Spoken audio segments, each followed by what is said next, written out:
Hare Krishna, Krishna Krishna, Hare Hare Rama, Rama Rama, Hare Hare. Namo Vishnu Padaya Krishna Prasaya Bhutale Srimati Bhakti Vedanta Swami Niti Namane. Namaste Saraswati Devam Gauravani Pracharane Nirni Se Sasanyavadi Paskechadi Shatarane. Om Gyana Timarandasya Gana Gana Salakaya Chaksurun Militam Gain Tasmai Shri Gurave Namaha. Panchakalpatarubhyascha Kripa Sindhu Vaibhacha Patitanam Pavanebhyo Vaishnavyo Namo Namaha. Jai Shri Krishna Chaitanya Prabhu Nityananda Shri Advaita Gadadhar Srivasadi Gaura Bhakti Vrinda. Hare Krishna Krishna Krishna Hare Hare. Hare Rama Rama Rama Hare Hare. It's very rare for someone to be interested in God and meet a pure devotee of Krishna. Those two combination is very rare, because everyone in the material world is interested in sense gratification, which we call Maya. It is the chasing of sense gratification that clouds the vision, the internal vision, that I am not the body, I am soul, and I am the eternal servant of God. That knowledge becomes covered by the desire for fruitive activity, for enjoyment, for personal enjoyment. It's very hard to break that habit. It has been going on in our lives forever, Nityabada, and is very difficult. But nonetheless, it is not impossible. And over time, maybe due to pious activity, which is very important, that we are advancing, we may be given the opportunity to engage in bhakti yoga, in the service of Shri Krishna, to discover who he is, to hear about his glories, to find out who we are in our relationship with Krishna. And this is what the purpose of the all-merciful Guru is, that he is giving this information of the Vedic scriptures to us, and very compassionately giving to us. He's knowing the Vedas. He is actually a pure devotee of Krishna, meaning he has inculcated, he has purified himself from all material contamination, and he has realized the conclusion of the Vedas. Excuse me. And so if one is fortunate enough to have such a guru, then the guru imparts through his speaking and his writing and teaching, he's imparting this knowledge to us. So if you are a good disciple and you are hearing this knowledge coming from your guru, then you too can attain to the level of Krishna consciousness. This is the process for cleansing the mind and for cleansing the heart. And when the mind is cleansed of karma and it is settled, and the heart is open and is very purified, then Krishna is sitting on the heart. Guru is speaking, Krishna is there, and there is direct realization of God. At the same time, one loses interest in sense gratification. Sense gratification is like a poison for us. It is the chasing after the enjoyment on the material plane.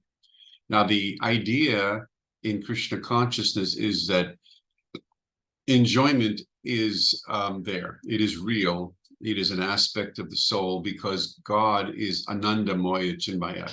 He is full of pleasure and joy. And so we also, being part of Krishna, are also endowed with this desire to enjoy. But the mistake we are making is we are trying to enjoy separately from Krishna. And we are using the material world as our pleasure grove. And this is the mistake that we make. The guru is trying to bring us back into balance, into reality. He's saying, as Krishna says, Guru is saying, they're not different in what they're speaking. Guru is saying, turn your face to Krishna. And Krishna is saying, turn your face to me. So this, of course, requires some austerity to do so. It requires some spiritual muscle. And so we learn to detach ourselves from the material experience and attach ourselves to the spiritual experience. This is what the meaning of Bhakti Yoga is. So we want to purify, which means detach from the material engagement. The desire for material engagement is what we are becoming detached and the desire to please Krishna. So we are replacing the desire for sense gratification with the desire to please Krishna. And the first thing is, what we do is we regulate the senses. The senses become regulated in Krishna consciousness. And then at the same time, we are hearing and chanting and serving the glories of Lord Krishna.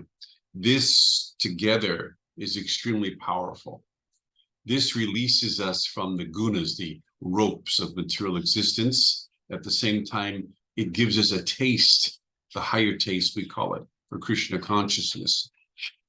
This higher taste is so important because it releases us from this desire for the lower taste. So what we are learning to do through Bhakti Yoga is not to give up all desire, because that is what the impersonalists do, and they fail.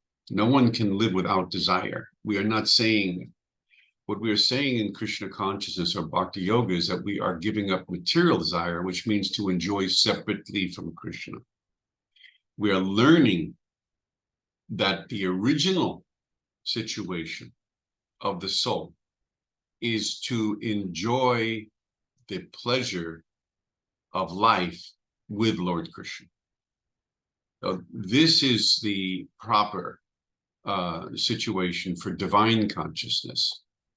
If you want to be in divine union with God, then you want to be in harmony with Krishna.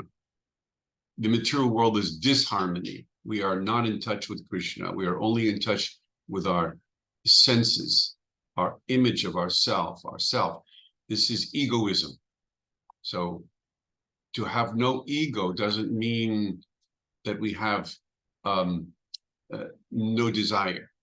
No ego is desire to please Krishna. If you have desire to please Krishna, then automatically you have no mundane ego. But if you try for no ego, then you will fail. That is why the persons who try to meditate on the absolute formlessness, they fail, because that is not a proper method of God consciousness. You have to understand that God has a form eternally. He is a form. The most important aspect of God is form and qualities. So you can serve form, you can serve qualities. You cannot serve something with no form, no qualities. And without the idea of service, you cannot get released from the illusion, because the illusion is created by Krishna. So if you want release from the illusion, then you must serve Krishna. But these people who don't understand Shastra and don't have a proper guru, they think that to become one with God, to merge with God, that will be the answer. And that is absolutely incorrect information. So we are teaching the actual Vedic scriptures, what the Vedas, the purport of the Vedas actually are. These persons who try to become one with God, they also speak from the Vedas, but their understanding is lacking. So if you become a bhakti yogi, devotee of Krishna, you will experience not just release from the material world, but you will experience a very, very deep and personal love for God. And in the process, you will become transformed to have a spiritual form, which is appropriate for your eternal service to Krishna.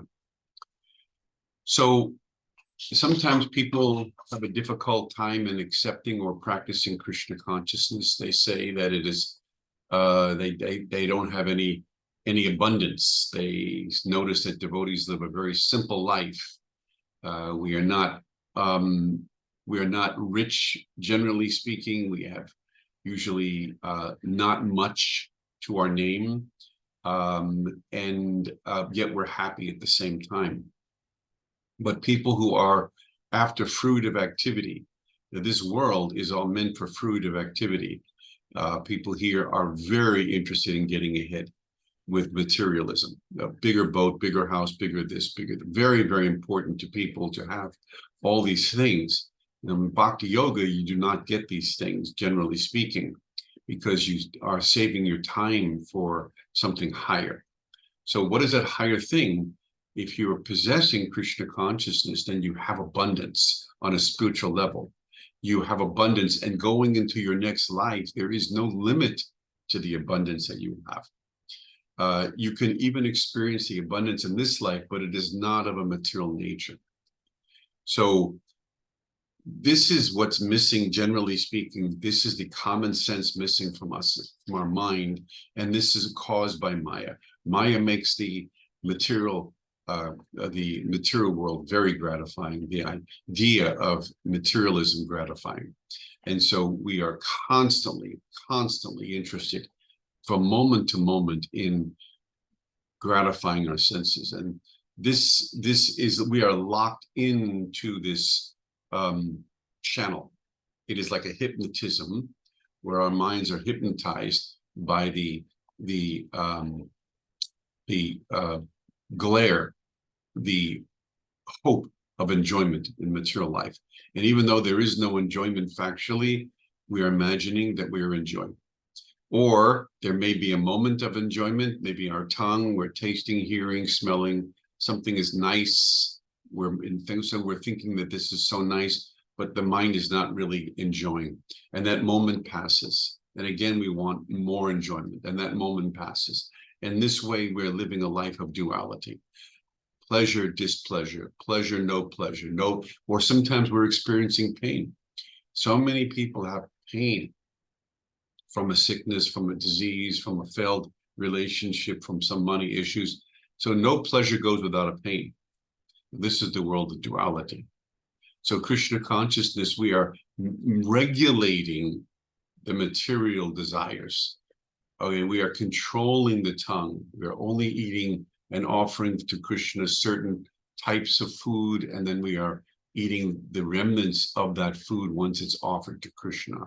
This way we're controlling our tongue. We're not just eating foods that we think are good for us. We're eating foods that Krishna is pleased to take. And those foods are also very beneficial for us. So what we're doing is we're using our senses in the service of Krishna. And in this way, our consciousness is becoming cleansed from karmic desire, which is the feeding of the wheel for materialism. The karma is becoming reduced, just like a fan. When you pull out the plug or turn it off, it slows down until it's no longer moving. So the fan of karma is stopping. And so our minds are becoming placid, peaceful. This is called Atmaram. And in this state, as we're achieving this state of placidness, sama, we are also able to think and achieve, we are able to think more and more of Lord Krishna in a very deep way. So Krishna is the complete whole, the absolute truth, Swayam Bhagavan, the form of completeness. His beauty is unrivaled. His knowledge, his beauty, his strength is everything in infinitude. And as we are letting go of this illusory desire to enjoy separate from God, Krishna reveals himself to us. And in that process, a servant or a relationship automatically, deeply develops. We are drinking of the transcendental qualities of Krishna, and we're experiencing a different type of taste. So much so that the desire for the material taste becomes vanquished at some point completely, because it's so inferior compared to the taste of the transcendental body of Lord Krishna. And as that develops, we become more and more fixed in bhakti yoga. So our life becomes nourished, way beyond what we possibly thought was imaginable. Our sense of pleasure and happiness is so many times greater than anything that we have experienced previously in this material world. And at the same time, we're gaining knowledge of the universe and the planets beyond just this planet. In other words, our spiritual self is developing properly and nicely. And that is all because of the practice of Krishna consciousness. So one thing, Krishna, being the supreme personality of Godhead, he's greater than any of the demigods. The people who are somewhat Vedic, they may be worshiping demigods or even the impersonal form of the Lord, thinking that this will bring them immediate happiness. And so they worship different types of demigods.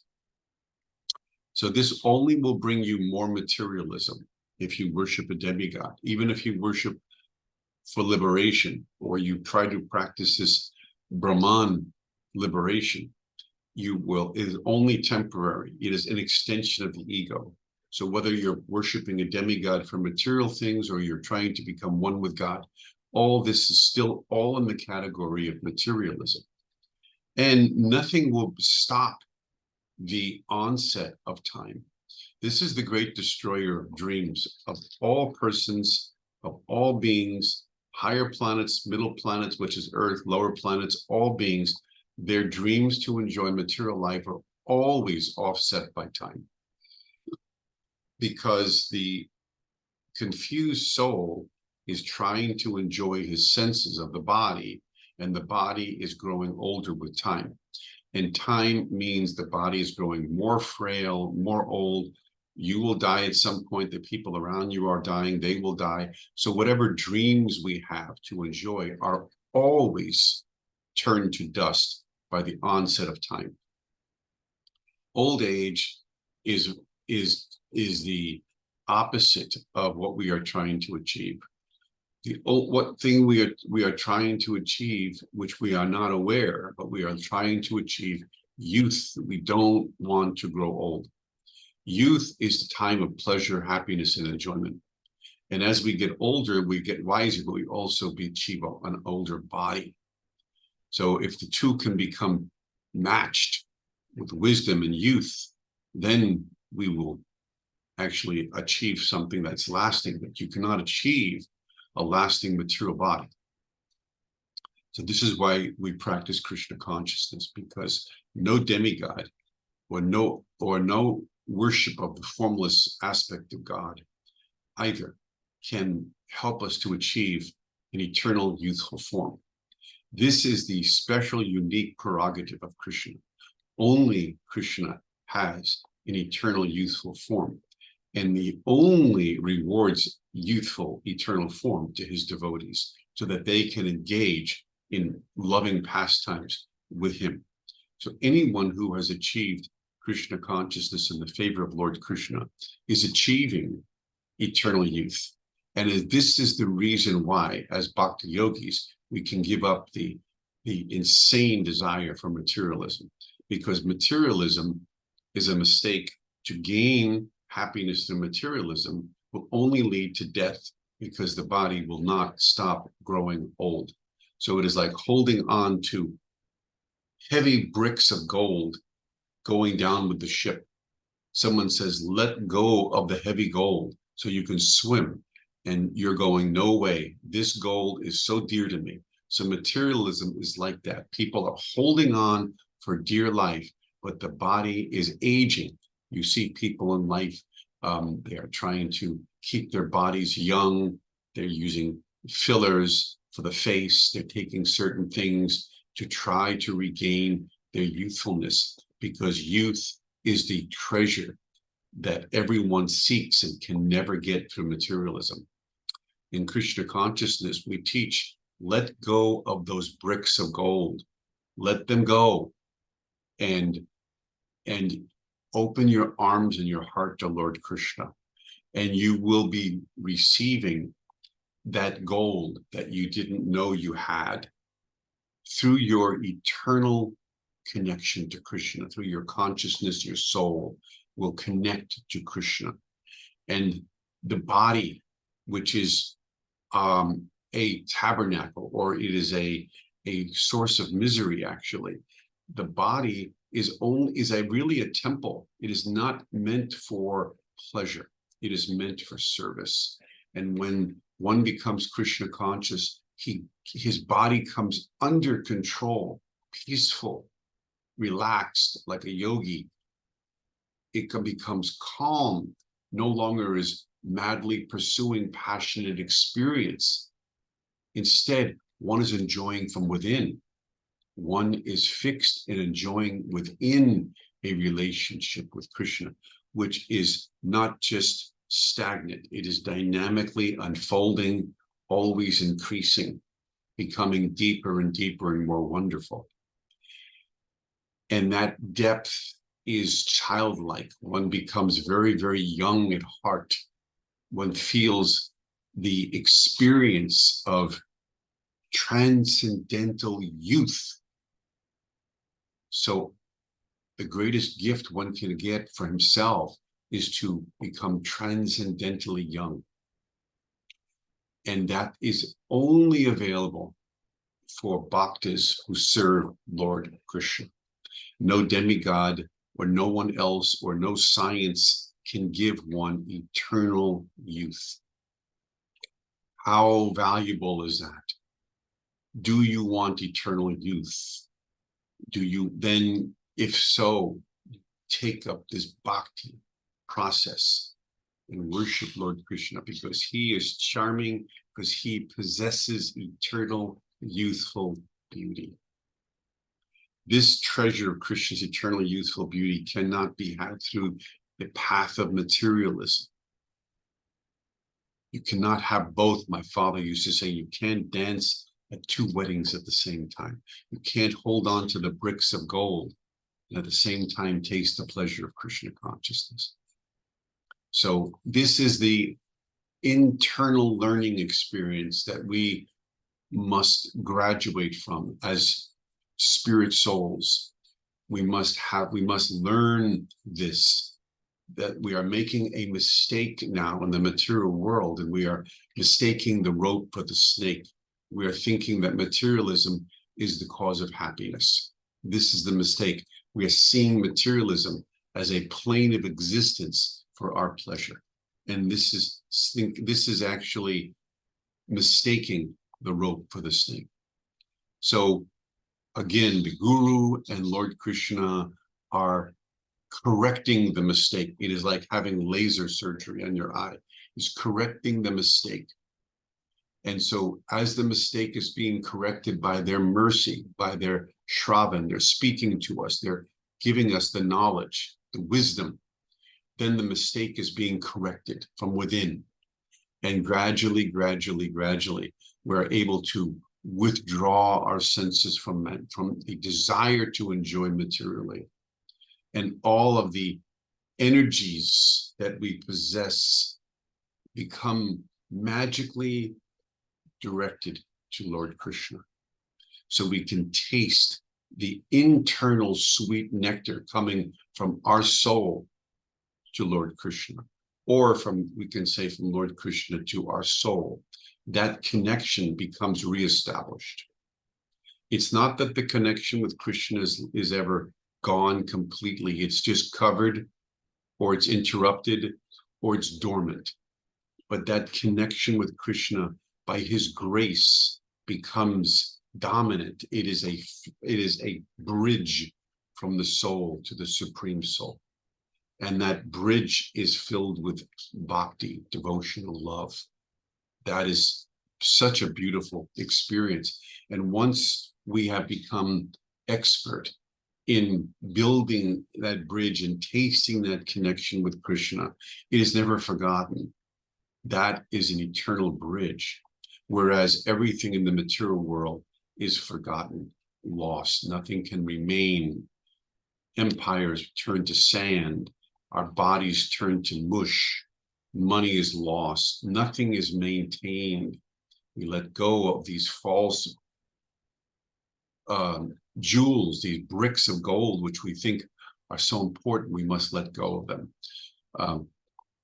Sometimes a child holds on tightly to something and holds on tightly and won't let go. And it's not good for them. This is not what the parent wants them to hold on to. Or even a dog may hold on to something in the mouth and so tight, you can't get it out of the mouth. You pull, you pull, you pull. You can't get that item out of the dog's mouth. So what do? You take a biscuit, something better, and you put it next to the dog over here. And as soon as a dog sees and smells something better, he immediately ejects what's in his mouth to take the biscuit. So you can pull and pull and pull and try to get something out of that, our hands that we're holding on to so dearly and tightly, and we won't let go. But if Krishna is playing his flute and we smell the beautiful flowers that adorn his neck, the flower garlands, and we hear the beautiful stories and the charming stories about Lord Krishna and his devotees and gopis and gopas and his mother and father and Vrindavan, and we hear these descriptions and we chant the holy names and we become elated at that moment without even knowing it. We have let go of desires which are not good for us. Who knows better than the Lord God? So these desires which are not good for us are becoming, we're giving up our hard, holding on so dearly. All of a sudden, we find ourselves letting go. And eventually, one becomes a pure devotee of Krishna, one becomes purified of all material desire, and one begins to internally understand the science of Krishna consciousness. At that time, one can be certain that one is very deeply involved in Krishna consciousness, and at the time of his death, when this body is finally finished, because everyone's body has a certain time to it and depends upon one's karma. And when this body is finished, as a bhakta of Krishna, one immediately ascends to a higher platform where one can relate to Krishna in a spiritual body. And that is the highest fruit of attainment of human life.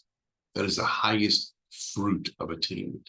And Krishna says in Bhagavad Gita, when one comes to this eternal platform of loving me purely, you do not return to this material world. I award you a spiritual body that is full of eternity, knowledge, and bliss. I award a body that you can be with me, because I have a body that is eternal knowledge and bliss. I will give you a similar body, and you can have a relationship with me in my spiritual domain.